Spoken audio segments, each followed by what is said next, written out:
Hello, everybody, and welcome to vlog number 1 of the Ready Persona 1 tabletop campaign. For those of you who do not know what this is, after every single session, we have traditionally made it a point to do a vlog where we all can chat out of character about things that happened during the session. It gives everybody a chance to ask me questions. Maybe I can divulge some behind-the-scenes stuff.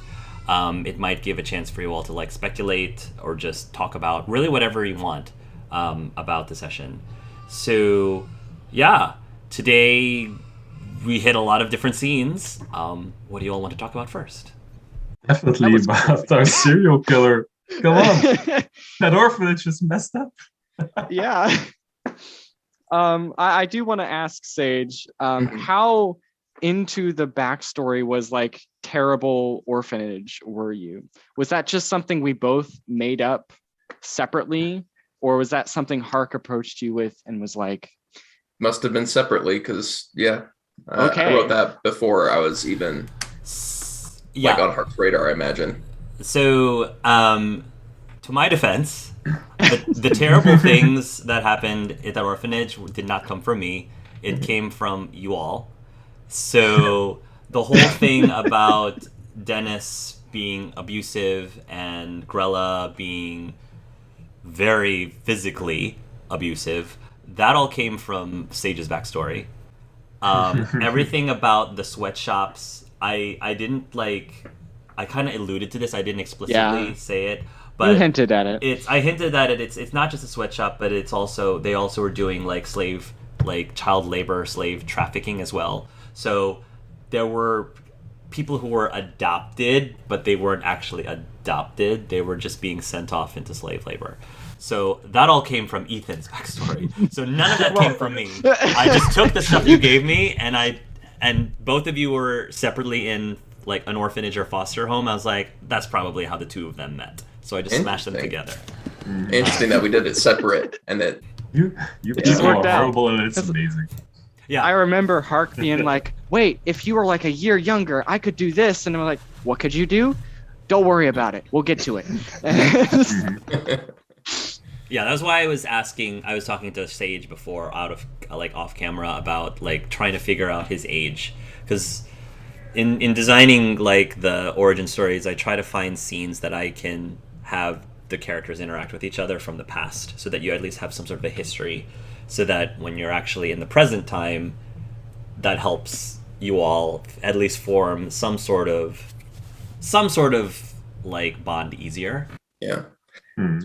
Cool format that you did. I've never seen a session 1 be done quite in that way, but I think it's cool for exactly the reason you said, that it set this up to actually have bonds before things begin, even if the bonds are that you are absolutely terrified of my character. Yeah. Instead of starting in the tavern, or everyone just magically knows one another. Which ironically, it got to that point. Yeah, we are starting in the tavern. Yeah, exactly.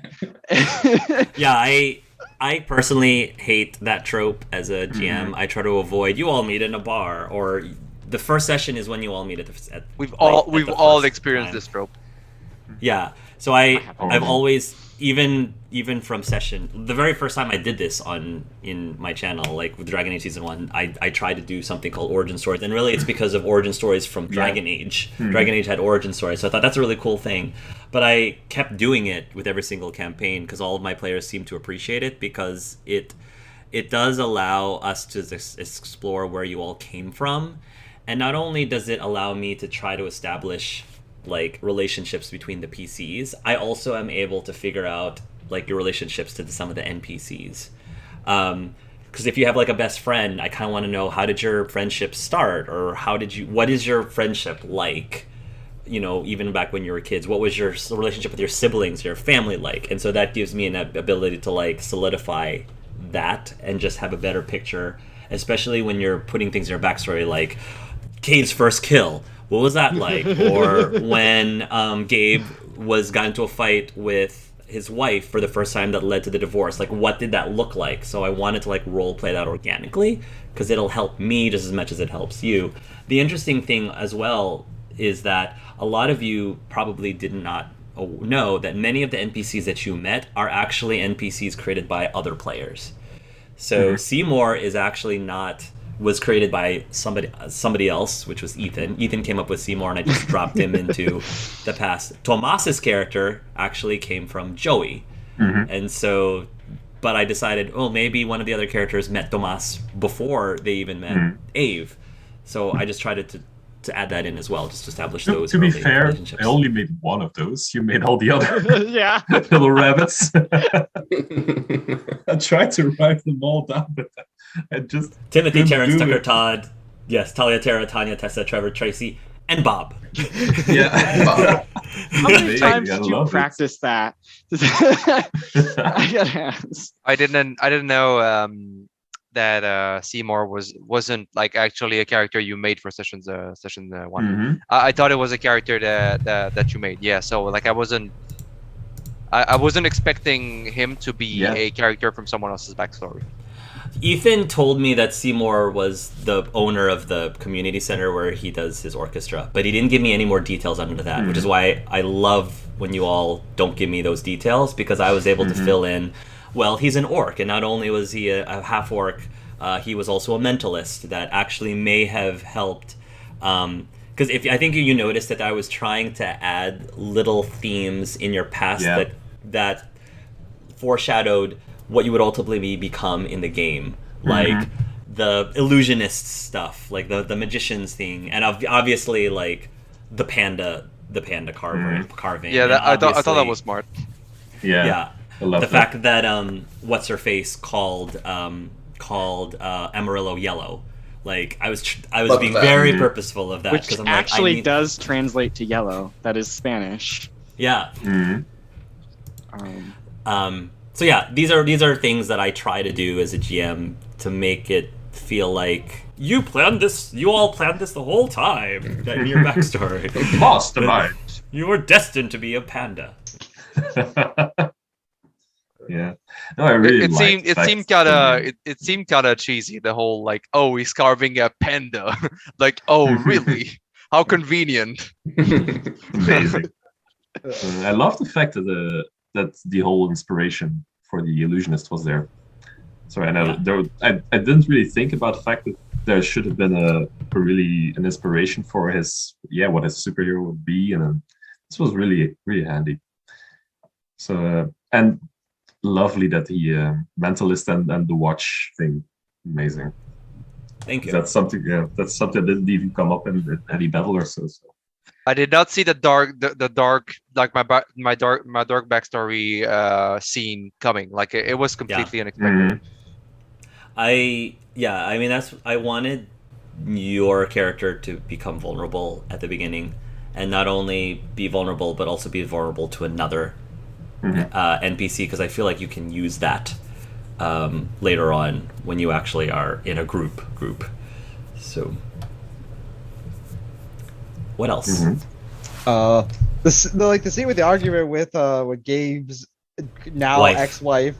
That's just gold. It was just, I was like, man, I don't role play like this. So for me, I was like, oh man, I gotta dig deep for this. And I was like going into what he was thinking, and I was like, man. And I kind of does. Yeah. I do like that you alluded to this, that basically Odin, the reason why he's so over the top is basically he's the representation of what a kid would see their like cool dad. Yeah. Basically, that's kind of like what's kind of alluded to. So it's like, why is Odin such a bombastic weirdo? You're like, well, this is probably what like he's trying to recapture what a kid would probably picture their dad doing cool things like this. Kid see you like a god. Yeah. I also like the scene where like for us is just like sad, and just did an angel just pops up. Yeah. And he's like, what the? Yeah. That is a weird thing. I mean, because I assume Forrest doesn't really remember Gabe, probably his kids more, but probably like the imagery of an angel looking down is probably what like remembers the most. That's why I called you Angel Man when I first saw you. I want to say that I appreciate that you took the time to put a focus on Cade in such a way to make him relatable. It was the times of his life that explore what he becomes. Yeah. We're not looking at the moments where he's the worst. We're looking at moments where he's a kid, you know? Yeah. I actually appreciate that a lot. Can we just take a second to appreciate what Hark does in total? Like, this is awesome. Can we just say that? Yeah. 100%. Yeah. Really fun. I appreciated that I was able to actually use the chronology killer in a semi-comedic way through Jethro Miller. Because I got this great idea. I'm going to be bait for the chronology. Like, I'm going to be bait. It'd be great. I'll get the reward money. Yeah, that was like something I have to do that. I have to love that. Take that. And going back to what Gabe was saying about the going into this, I felt like the most challenging scene for me was going to be the argument with your ex-wife, because I was trying to make it believable. Like, this is the moment where the straw broke the camel's back that caused her to leave you. Yeah. But at the same time, I was also trying to make her situation sympathetic as well, because, you know, you are the PC, but I wanted to make it seem like, okay, I can kind of see where she's coming from. I can see why she's upset and why she feels like she's the bad guy all the time to the kids, whereas you're the superhero to the kids. So that was sort of like leaning on that. Oh yeah, I understand. That's kind of how like Gabriel sees it, because probably Gabriel also sees it as it's all his fault, because that's just how like he probably takes it. And Gabe just has this weird thing where it was two things of why he like took the call. One was the reason the moment she gave the ultimatum is the moment is like he's been friends with her for a long time and he knows himself, and he knew the moment the ultimatum came, he was like, it's not like this is not the make or break moment. This is already the break moment, and it's easier to just say it. And when she was like, "Oh, it's my fault," he's like, "Nah, it's not. It's not that it's your fault. It's just that the fact that it came to this means it's no more." And then two, I also played off as like he just has a weird drive that he kind of has to work. And I played this off as like Asimars usually are born to do something, and in this case, I'm picturing it has something to do with like working or this particular thing. So he just has this unnatural drive to do this. And he just doesn't know it because he's doesn't really. He might guess why, but he doesn't really know everything because he doesn't really know that side of his family. Did you have any thoughts, Sage? You've been rather quiet this entire time. I've given a couple thoughts, but right in that moment, I was actually thinking about Forrest. And I'm just, it was a curiosity to how we would develop. I did not expect to know you at all. So, yeah, no, I had zero expectation that people would be intertwined with my backstory. That moment with Dennis, in my head beforehand, one, he wasn't a dwarf. Two, you weren't there. You know, it's a completely different scene. But that's what I love about these kind of games, these RPG games, is that I have this concept, toss it over to Hark, Hark puts it in his vision, and it becomes chemistry, and we create something new. And it was just really neat. And I am genuinely curious, like, what's going to happen moving forward. Especially when you and Forrest meet again. Yeah. Because you're right. I love that you were sort of there when they first arrived at the orphanage, and the things that you witnessed with Dennison and Grella, you were starting to see them doing that to the new kid, for the first time. And I was just really curious how Cade would react now that he's seeing a new person being initiated into this hell, basically. He was very, very impressed with you. He thought you were amazing, like mind-blowing. He was just like, you can do that? How are you saying these things to these people? Like it was alien to him. And there was a line I had in my head, but I missed the opportunity to say it, where we were in the sweatshop working together, where he wanted to pull you aside and just be like, "You're incredible," like, how did you do that? I took originally, my idea was that Forrest, before they were a Dragonborn, before it was like a superhero thing, their family they aren't actually a Dragonborn from like America. They were from Mexico, and they had a Spanish family. In a Spanish household, there is a fostered respect between parent and son. In America, it is very common to have kids be felt like property, and they do what you are told. And there is like a very big respect thing in Mexico. You do not disrespect your parents, but at the same time, there is like a little bar where they respect you back. And that was the thing I wanted to put out with like Nathaniel. And when Forrest has a parent figure spit on them, they're gonna push back a little bit, you know? So that's something I kept from my original backstory. Yeah, just a little tidbit there. And an interesting, I did not expect Forrest to be that abrasive and forward, but they were. Oh, Like that you said that you don't expect things from your own character, and then you learn about your own character. Yeah, I just do everything like I don't have a lot of things planned, like maybe like a specific moment, but fully agree. It definitely seems like every character has parental issues, or Gabe, who is the parent with issues. It's Dungeons and Daddies. That's Can I just say how like amazing your performance with Jethro was? Like I had a lot of fun interacting on the second second act. scene. Yeah. It was freaking great. Thank you. I appreciate that. I'm looking forward to all the shenanigans that he's gonna get into. Yeah. Jethro's a sleazeball, but he's an entertaining sleazeball. Yeah, well done. Well you. role played. Yeah. So I have a small question for Sage. Sure. So there was a moment as soon as Forrest was introduced in the orphanage that one of the first things you said was that you liked her scales, right? Mm-hmm. And then a few moments later, Grella came in, and she kind of said exactly the same thing. Yeah.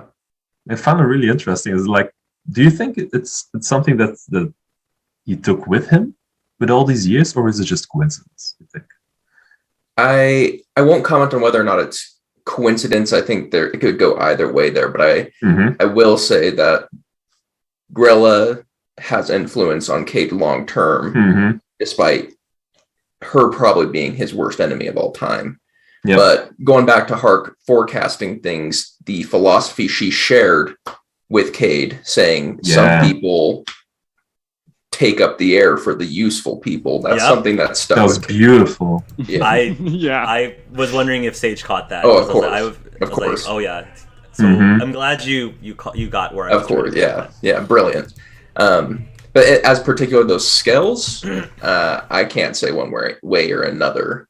It is, I think Hark would have the answer to that, actually, if anyone does. Yeah, this was pretty interesting. Just a small little detail. Yeah. Those details are really fun. I would say that's one of your strengths, Hark, is like interweaving these details and kind of forecasting things throughout. It was really impressive. As a DM to a DM, I'm like, that's dope. I want to do that more. I try to show that I, pay attention and do my homework, because the Tamora thing I added at the very end, because I remember you mentioned something about why he doesn't like luck and fortune, and Sage messaged me and told me why. It's because Grella really worshipped the goddess of fortune, Tamora, and so I'm like, I have to add that in somewhere. So good fortune to Cade is a joke. Which means it'll be interesting for me whenever Cade meets Abe's best friend Tomas, who is all about luck and fortune, and probably worships Tamora as well. Probably. So that'll be interesting interaction. Definitely. Rabbits. Something I did realize is that like Ethan and Dan, your characters seemed like they didn't know too much about like the video game world or like the virtual world too much until that interaction. So does that mean that means you guys literally just started your like video game adventure? For me, at least. Yes. Forrest was all like into music and stuff, and now this is like their first journey, I guess, into the unknown of crazy video game stuff. I mean, Sponsored by Gabe himself. yeah. Yeah. I mean, yeah. I always picture is that Gabe has a lot of money, but Gabe, like he has a lot of money, but he usually just either he doesn't really spend it. His most spending is he works on stuff. So how I see it is when he does go out, he is a very generous kind of person. So he's kind of just like, oh, you know, it's to him, he works hard enough that he can be generous to people. And especially when he's like, wait, you haven't played the game I worked like almost years on? Try it. Mhm. Well, Gabe just painted a big giant target on himself. I think Jethro Yeah. wants to be BFFs. I know. Major BFFs. At like a little small gathering at like a farm in the middle of the nowhere. Yeah, doing something like that's probably okay. Especially when everybody knows everybody. But like in the middle of a public gathering. I think it's a nice. I think it's a nice touch that you're actually like working on something related to the VR. Oh yeah. I think that's a nice touch. Like it connects some dots. Especially if Forrest gets involved in the music too. Yeah. Because the Abe's doing voice acting and Forrest might be doing music. So that's also an interesting connection as well. Yeah, because also what they kind of want to change was usually when people play very like workaholic people, they usually play them as a little bit like the grumpy or workaholic or like, yeah, I work a lot. I want Gabe to be different, where like he's a workaholic, but like he himself is not like really grumpy or like He enjoys being a workaholic. Yeah, that's the thing is he enjoys what he does, and that's what makes it worse. Is where it's like he loves work, like he loves his work. Therefore, when he gets into it more, it's both bad because it's not like someone on who doesn't really like their work or sees the grind on them. I picture it as like they can definitely see, oh man, I got to cut back. But for Gabe, it's almost like a defense mechanism. If like he's like, oh, I could just keep working and working, and that kind of becomes a downfall of him.